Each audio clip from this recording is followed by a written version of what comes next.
here. Thank you. I just told her, baby, take it easy on me. Yeah. Cause all this pressure coming, it ain't so easy. To start this look up, I'm putting tape, not where you put like your normal cat eye. I put it a little bit above because I'm going to do like a double wing. And it's going to stop right here, and the second wing is going to start here, just like I showed you guys in the picture.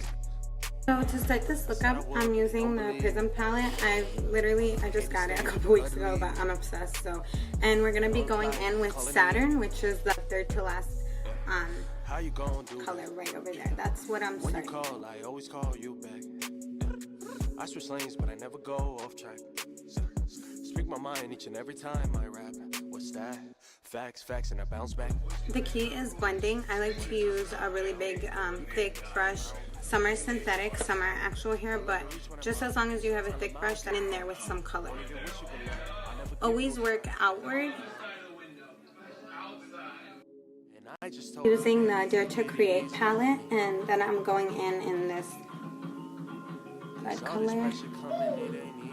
I love a fiery red. If you have brown eyes, definitely stick to more orange red tones. That lightens your eyes, blues and greens. And then if you have blue green eyes, it's definitely better to stick with like brownish earthy tones, and that'll brighten your eyes up.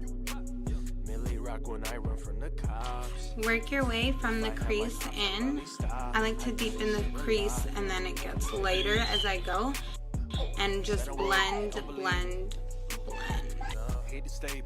I'll be using the Dare to Create again, and I'm going in with these green tones to start with. That one right there. So I just sprayed my flat brush with Fix Plus. The reason you do that is so that pigments can stick better. It really does make a big difference. I always start from the outside because I love when it's super deep, and then whatever pigment is left is used on the rest of the lid. And just keep putting more and more pigments as you go. Like a really good dark smoky eye. So once you put it on both eyes, I'm going in with the MAC 224, and I'm just going to blend it out, keep blending it out until I feel like it's smoky enough. Alright, sorry guys, you just had to be in the video. Are you good now? Say bye-bye. I kind of feel like I don't want to do too much because my cat eye, my actual eyeliner is going to be very dark.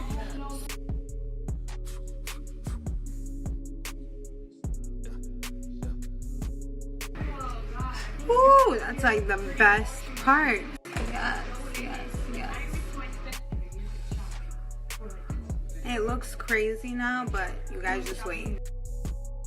To clean it up, just once I take off the tape, a really good adhesive or something to clean up anything, any eyeliner, any extra pigments. I like to use oil, olive oil especially, and it keeps it clean. And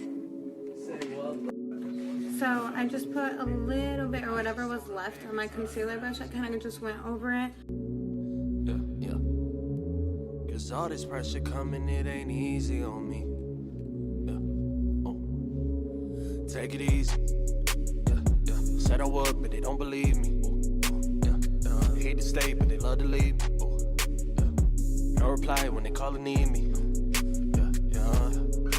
And just clean it up. I used a Q-tip and some oil. They hate to stay, but they love to leave me. So now I'm going to be just spraying the Fix Plus all over my face. I already primed my face earlier. I like to use just Aquaphor and a little bit of baby lotion. And so I'm just going to start dabbing both colors. And I don't have that big of a forehead, but some people that want to make their forehead smaller would darken more of the area. So always think of it as a heart. So I sprayed some Fix Plus on my brush. I love to use the Morphe M439, and it's amazing. There's a few kabuki brushes that they have, but this one is my favorite. And like I said, I sprayed the Fix Plus, and I'm going to go in and just start blending upward. Always blend up, because when you blend down, it kind of brings the face down. When you blend up, your foundation kind of pulls your face up. Always think of your face as a heart. Everything inside the heart, which would be your T-zone, under your eyes, above your lip, and your nose, should be brighter than what's around, which would be your forehead, kind of your jaw. Okay, so I'm using like a ring light. It looks a little bit brighter, but this is my color. I'll show you guys when it's fully done and you'll see. But yeah, just work your way up, blend, blend, and blend. Keep blending, always. So next I'm gonna go in with the Anastasia Beverly Hills Contour Palette. As you can see, I've been using this for a minute. And I used the first and the third color. So don't be afraid to really get in there with some color. I am still going to conceal my face and clean everything up. I'll show you guys. So don't be afraid to just really get in there. So nobody tells you this, but when you get pregnant, your nose changes. And I didn't know that was true till my nose changed. And like it changes a lot. It kind of gets like fatter. Like yeah. So I never used to contour it before, and now I do. I just put 2 lines just like that, and I'm going to show you guys how I bake it out. I don't like to go too crazy because I still don't really know. I haven't really found the way that I like to contour it just yet, or the final way, but just get in there. So next I'm going to be going in with concealer, and I'm using the L'Oreal Infallible Pro Glow. They ran out of the fit one that I usually get, that's Maybelline, and this one is kind of a little bit runny. I wouldn't get it again, but for now it'll do. I've been using it till it finishes, but this is what it looks like. The one I like, it says Fit Me, and it's so much better. I like a thicker pasty consistency, and this one is just a little bit runnier. So yeah. And then after this, we're gonna bake while I show you guys how I do my brows. So my sister just bought me the Revolution Luxury Baking Powder and Banana. It looks like this, and it's absolutely life-changing. I've been using it since I've gotten it, and it's so much better than the Laura Mercier one I've used. I've used a few, and this one is the one that it worked best for me. So I like to do it just like that. I like to add a lot in my smile lines. If you guys are like me, I have really, really bad smile lines. I said I would, but they don't believe me. So while I bake, I go in to do my brows. My first step is, you can literally get these anywhere. Some come with brushes. I have a couple on my brushes, and then this one I got from Sephora, just like the little cup things. I like to keep a few on deck. So first thing I do is brush my brows up. I have literally no product on my brows right now. So brush these bad boys up just like that. You just go in on the line lightly, and I'm going to be showing you guys what product I use. So next thing I do is I brush them down, and they're not going to be this dark. I'll show you guys how I do it. So now I brush them down so I can just get my bald spots right over here. And same with this. This is really my area of focus, as you guys can see. And this is usually what I do.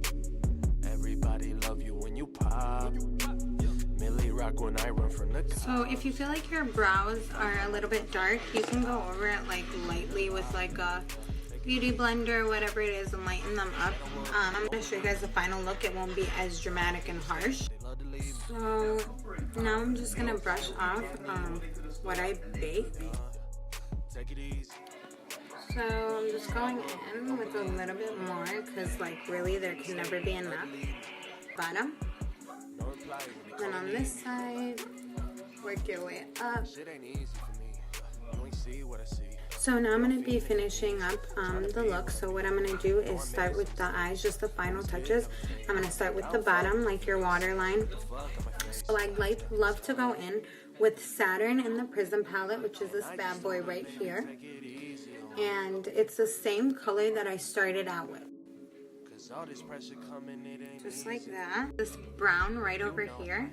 And I'm just going to go in with the very thin This is the Morphe S6 brush, and what I like to do is I put it just on the edges of my waterline, right there, if you guys can see, literally just on the edge, right under your eyelash line, just like that. And if you want, you can put some on the brow bone to access your brow, just like that. So I just added a little bit of eyeshadow on my bottom lashes, and just like that. So I'm just adding mascara to my top lashes so that all the pigment that fell from the shadow is gone.